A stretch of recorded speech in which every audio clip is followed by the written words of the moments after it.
It was the day after Christmas. Snow still dusted the quiet streets of Boulder, Colorado. Inside a beautiful home lit by twinkling holiday lights, a 6-year-old girl vanished. Her name was JonBenét Ramsey, a child beauty queen. Blonde hair, sparkling eyes, and a face that had already appeared on national pageants and local billboards. But by the morning of December 26, 1996, her name would be whispered in fear across every home in America. Because sometime between Christmas night and dawn, something horrific happened inside that house. And what followed became one of the most chilling, mysterious, and polarizing murder investigations in U.S. history. What really happened to JonBenét Ramsey? And why, nearly 30 years later, is this case still unsolved? Let me take you back. It was around 5:30 a.m. when Patsy Ramsey, JonBenét's mother, awoke and went downstairs. What she found shattered their perfect holiday. On the back staircase, she saw a note, a 2.5-page ransom letter. It demanded $118,000 for the safe return of her daughter. The amount was oddly specific, exactly the amount John Ramsey, her father, had recently received as a work bonus. Patsy screamed and called 911. "We have a kidnapping! Hurry!" Police arrived within minutes. They searched the home but didn't find signs of forced entry. Strangely, they didn't treat the house as a crime scene. Friends and neighbors were allowed to enter. Rooms were walked through. Evidence unknowingly disturbed. Hours later, just after 1 p.m., John Ramsey searched the basement on his own. That's when he found her. JonBenét's body was in a small, windowless room behind a latched door. She was covered in a white blanket. A cord was wrapped around her neck, her wrists bound, duct tape across her mouth. She had been strangled, a severe head wound, and she had been gone for hours. John carried her upstairs and placed her on the floor. A detective, seeing her lifeless body, whispered a prayer. JonBenét Ramsey was declared dead. And everything changed. The autopsy would later confirm strangulation as the cause of death, but also noted a skull fracture consistent with a blow to the head. There was no evidence of sexual assault, but injuries suggested possible abuse.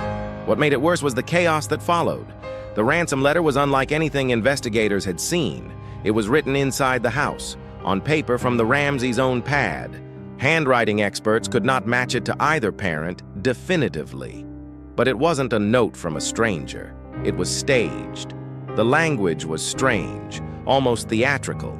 Investigators focused quickly on the family, the lack of forced entry, the familiarity of the note, the calmness of the scene.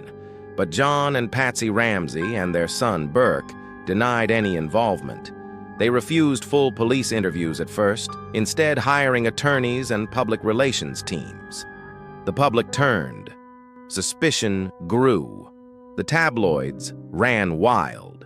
Forensic evidence was inconclusive.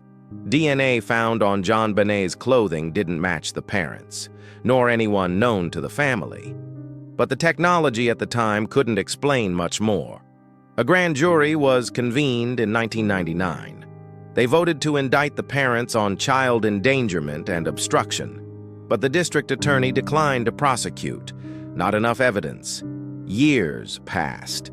Theories multiplied. Some believed it was an intruder who entered through the basement window. Others believed the letter, the timing, and the unusual ransom demand pointed back to the family. In 2008, Boulder prosecutors officially cleared the Ramseys after new DNA tests excluded them. They issued a public apology, but many still questioned that decision. JonBenét's parents have since passed away.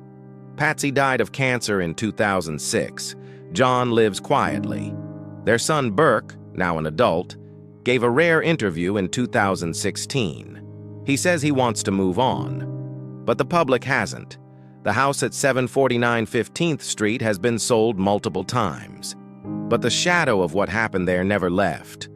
Over 2,000 people have been interviewed, more than 140 suspects looked into, dozens of documentaries, books, and podcasts produced. Still, no one has been arrested. Why does this case continue to haunt us? Because JonBenét Ramsey wasn't just a child star. She became the face of America's darkest fears. That evil could hide behind beauty. That horror could happen even in the safest, wealthiest neighborhoods. And that even with money, media, and national attention, justice could still slip away. Her story changed how child homicide cases were handled. It led to reforms in forensic procedures, DNA testing, and how families are treated by investigators and the press. But for all the pain, the headlines, and the heartbreak, one question remains unanswered. Who killed JonBenét Ramsey, and why? Maybe the truth is still out there. Maybe it's buried in a file box, or in someone's memory. Or maybe, just maybe, someone who knows is still alive, watching, waiting, and one day might finally speak. Until then, we remember JonBenét not for the case, but for the child she was. Innocent, bright, full of life, and taken far too soon. If there's one thing this case teaches us, it's this.